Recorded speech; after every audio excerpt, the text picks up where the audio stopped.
Hello viewers, আসসালামু আলাইকুম। কেমন আছেন সবাই? জেসমিনস বেবি কেয়ার টক ইউটিউব চ্যানেলটির পক্ষ থেকে আপনাদের সবাইকে স্বাগতম জানাচ্ছি। তো আজকের ভিডিওটিতে আমি আপনাদের সাথে শেয়ার করব নবজাতকের গায়ে র্যাশ হলে আমরা কি করতে পারি, মানে আপনারা কি করবেন।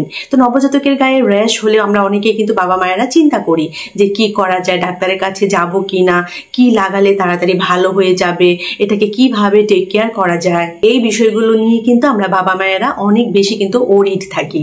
এবং দেখুন, গরমকালে কিন্তু নবজাতকের গায়ে বা বাচ্চাদের গায়ে র্যাশ মানে স্কিন র্যাশ এটা কিন্তু একটি কমন সমস্যা। মানে এই সমস্যাটা কিন্তু খুবই কমন গরমের সিজনে।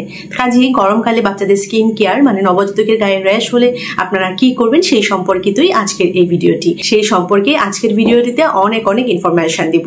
তো ভিডিওটি শেষ পর্যন্ত দেখবেন, কেউ কোনো অংশ স্কিপ করবেন না। আশা করি আজকের ভিডিওটি আপনাদের কাছে বেশ উপকারী মনে হবে এবং ভালো লাগবে। যদি এই ভিডিওটি আপনার কাছে ইনফরমেটিভ মনে হয় এবং শেয়ারেবল মনে হয়, অবশ্যই কিন্তু শেয়ার করে দিবেন আপনার সোশ্যাল মিডিয়া প্ল্যাটফর্মে, আপনার ক্লোজ ওয়ানদের কাছে, আপনার রিলেটিভসদের কাছে। আর বরাবরের মতোই আমি বলবো, যদি আপনি এই চ্যানেলে নতুন হয়ে থাকেন, এই ভিডিওটি যদি প্রথম দেখে থাকেন এবং এই চ্যানেলে যদি আজকেই প্রথম ভিজিট করে থাকেন, তাহলে বলবো যে এই চ্যানেলটি সাবস্ক্রাইব করে রাখবেন, Jasmine's baby care talk YouTube channel. এই চ্যানেলে কিন্তু অনেক গুরুত্বপূর্ণ ইনফরমেশন নিয়ে কিন্তু ভিডিও রয়েছে অনেক। তো আপনি অবশ্যই এই চ্যানেলটি ভিজিট করবেন। যদি মনে হয় যে প্রত্যেকটি ভিডিও শেয়ারেবল, তাহলে অবশ্যই চ্যানেলটি সাবস্ক্রাইব করে দিবেন এবং ভিডিওগুলো রেগুলার দেখবেন এবং শেয়ার করে দিবেন আপনার প্রিয়জনদের সাথে। এবং এই ভিডিওটি যদি আপনার কাছে লাইকেবল মনে হয়, অবশ্যই একটি লাইক করে দিবেন, যেন আমি আরো বেশি উৎসাহিত হই আরো বেশি ভিডিও আপলোড করার জন্য এবং ইনফরমেটিভ ভিডিওস আপনাদেরকে উপহার দেওয়ার জন্য। তো চলুন কথা না বাড়িয়ে আজকের ভিডিওটি শুরু করা যাক।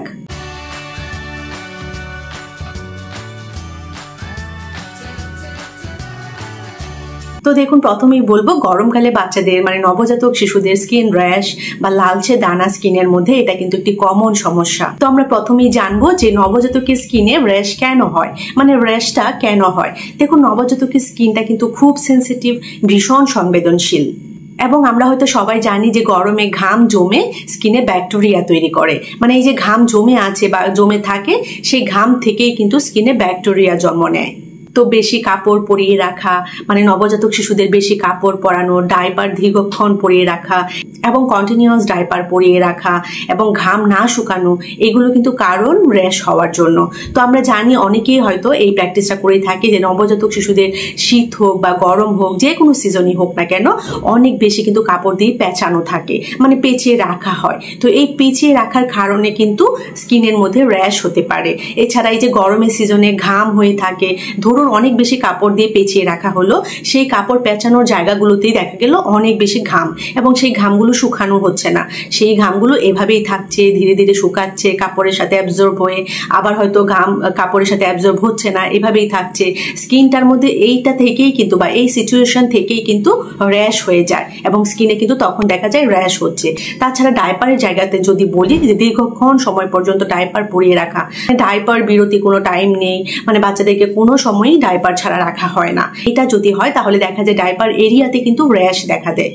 তো দেখুন, এই যে আমি র্যাশের কথা বলছি, এই র্যাশটা আপনারা চিনবেন কি করে। তো নবজাতক শিশুটির ঘাড়ে, এই যে গালে, তারপর বুকে, পিঠে, তারপর ডাইপার এরিয়াতে ছোট ছোট লাল দানা থাকবে, ঠিক আছে। তো এই ছোট ছোট লাল দানাটাই হচ্ছে র্যাশ, এবং যা থেকে কিন্তু শিশুটির অনেক বেশি ইরিটেশন হয়, শিশুটি কান্না করে, শিশুটির খুব বিরক্ত লাগে। এবং দেখুন, গরমের সময় একটি বাড়তি যন্ত্রণা, গরম অনেক বেশি টেম্পারেচার থাকে, সেটা থেকে শিশুটির অস্বস্তি হয়। একটা নতুন এনভায়রনমেন্ট, মায়ের পেট থেকে বের হয়ে নতুন একটা এনভায়রনমেন্ট, গরমের সিজন, যেটা তার অলরেডি অস্বস্তি লাগছে, এবং তার উপরে এই যে র্যাশের একটা ইরিটেশন এবং সেই র্যাশ থেকে তার যে ডিসকমফোর্টটা হয়, সেটা থেকে সে কিন্তু অলরেডি খুব কষ্ট পাচ্ছে এবং সেই জন্য কিন্তু সে অনেক বেশি কান্না করে থাকে। তো এই যে নবজাতক শিশুদের র্যাশ একটি মারাত্মক সমস্যা এবং গরমের সিজনে এটা থেকে শিশুরা খুব বেশি কষ্ট পায়। তো আমরা গার্ডিয়ান হিসেবে কি করতে পারি, মানে আমাদের করণীয় কি। তো বাচ্চাকে সবসময় চেষ্টা করবেন হালকা ঠান্ডা পরিবেশে রাখতে, ঠিক আছে। তো গরমের সিজনে অবশ্যই চেষ্টা করবেন নবজাতক শিশুকে হালকা ঠান্ডা পরিবেশে রাখতে, তাহলে কিন্তু বাচ্চা অনেকটাই আরাম হবে, বাচ্চার স্কিনটা কিন্তু অনেকটাই ভালো থাকবে, অনেকটাই কিন্তু স্কিনটা খুব রিল্যাক্স ফিল করবে, ঠিক আছে।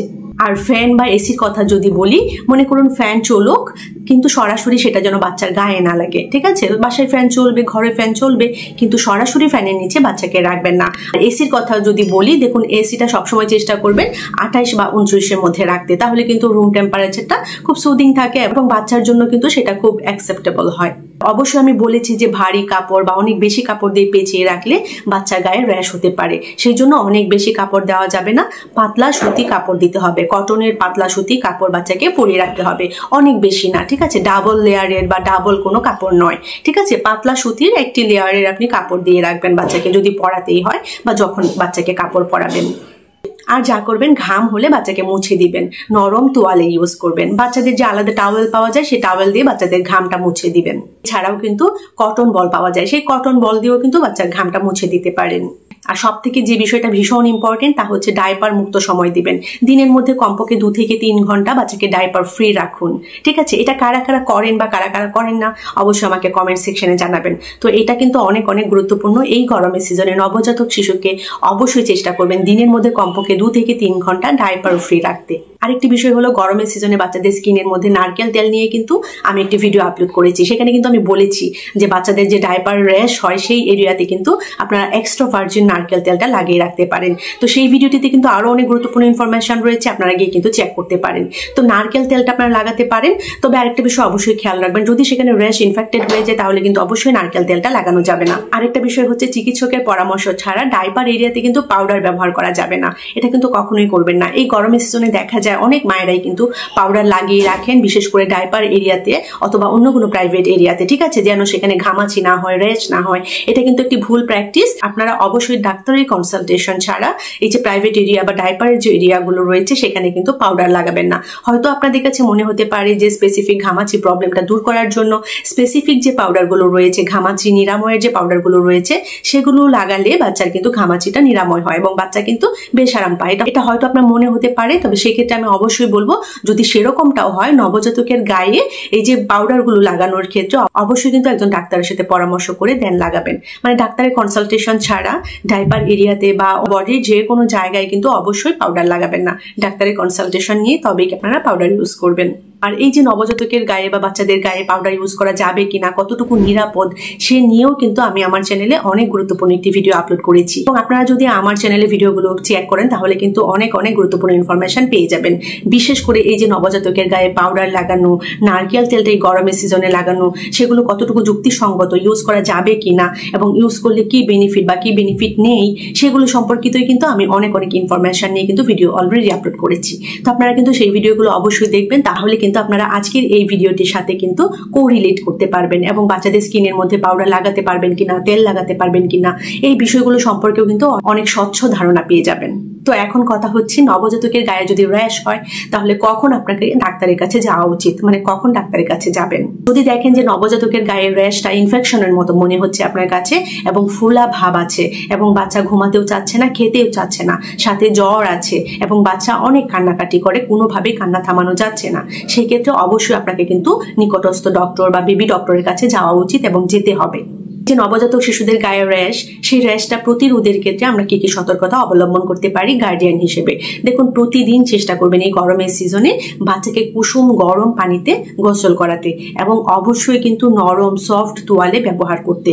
আর চেষ্টা করবেন প্রতিদিন 2 থেকে 3 বার বাচ্চার স্কিনটা, বাচ্চার পুরো গাটা মানে পুরো বডিটা চেক করবেন যে কোনো ধরনের র্যাশ হয়েছে কিনা, কোনো ধরনের র্যাশ আছে কিনা। এটা আপনি কিন্তু প্রতিদিন করবেন, অলসতা নয়, প্রতিদিন 2 থেকে 3 বার আপনি চেক করবেন বাচ্চার বডিটা। দেখুন, সবশেষে আমি আপনাদেরকে বলবো যে গরমের সিজনটা এমনিতেই বেশ সেন্সিটিভ ছোট শিশুদের জন্য আর স্পেশালি নবজাতক শিশুদের জন্য। তো গরমের শিশুদের যত্ন নিতে কিন্তু অবশ্যই আমাদেরকে কিন্তু বাড়তি সচেতনতা অবলম্বন করতে হবে, তবেই কিন্তু শিশুরা সুস্থ থাকবে, সুন্দর থাকবে, হাসি খুশি থাকবে। তো অবশ্যই শিশুদের সুস্থ রাখতে হলে, শিশুদেরকে ভালো রাখতে হলে এই গরমের সিজনে একটু এক্সট্রা কেয়ার আমাদেরকে নিতে হবে, একটু এক্সট্রা সতর্কতা আমাদেরকে অবলম্বন করতে হবে। তো আজকের ভিডিওটি কেমন লেগেছে অবশ্যই আমাকে কমেন্ট সেকশনে জানাবেন। আর এরকম ছোট বড় আরো অনেক ইনফরমেটিভ ভিডিওস পেতে আমার চ্যানেলের সাথে কানেক্টেড থাকবেন। সবাই ভালো থাকবেন, বাচ্চাদেরকে ভালো রাখবেন। আল্লাহ হাফিজ।